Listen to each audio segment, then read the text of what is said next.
শেষ সম্বল শেষ, আমার বাচ্চার ভবিষ্যৎ শেষ। আমি কি করব? বাচ্চা লয়ে মরে যাই? আপনারা বললে মরে যাই? আমরা তো সার্কাস হয়ে গেছি। বাচ্চাকে কেন নিয়ে আসছেন এখানে? ভাই আমার রুজি রুটির বিষয় সেটা আপনার মাথায় থাকবে না, ছোট ছোট বাচ্চারা ভাই। কি করবে? আমার বাচ্চা যদি আমি যদি ব্যবসা না করতে পারি, আমার যদি ইনকাম না থাকে, এই বাচ্চা না খেয়ে মরবে না? আমার ফ্যামিলি না খেয়ে মরবে না?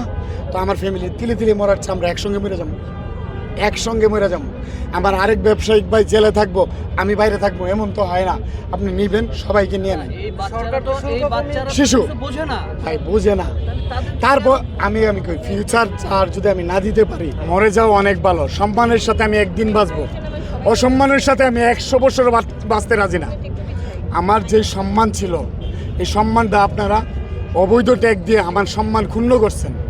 আজকে আমি যদি ব্যবসা না করতে পারি, তাইলে তাদেরকে আমি স্কুলে পাঠাবো কীভাবে, ভালো পড়াশোনা দিব কীভাবে, ভালো শিক্ষা দিব কীভাবে, ভালো খাওয়া দাওয়া দিব কীভাবে, এবং সমাজের ভালো মেসেজটা আমি কীভাবে দিব আপনারা বলেন।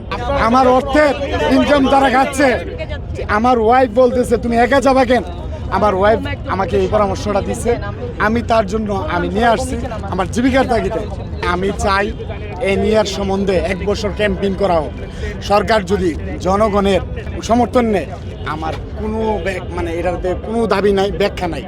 যদি এ নিয়ার সম্বন্ধে ক্যাম্পেইন করার পরে জনগণ বুঝে, জনগণ বুঝার পরে তারপরে আপনি যদি এনইআর প্রত্যাহার করে তাহলে প্রত্যাহার করবেন, এনইআর চালু করলে চালু করবেন, কিন্তু 1 বছর ক্যাম্পেইন করেন। এনইআর যদি জনবান্ধব হয়, আমরা এটাকে পূর্ণ সমর্থন করব।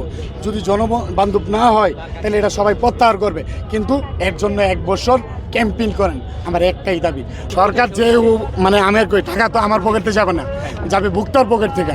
আমার যদি 57% ট্যাক্স দেয়, তাহলে ভোক্তার পকেটে টাকা যাবে, আমার সমস্যা কই? কিন্তু এনইআর সম্বন্ধে আপনি ধারণা নেন। আমার প্রশ্ন একটাই, এনইআর নিয়ে 1 বছর ক্যাম্পেইন।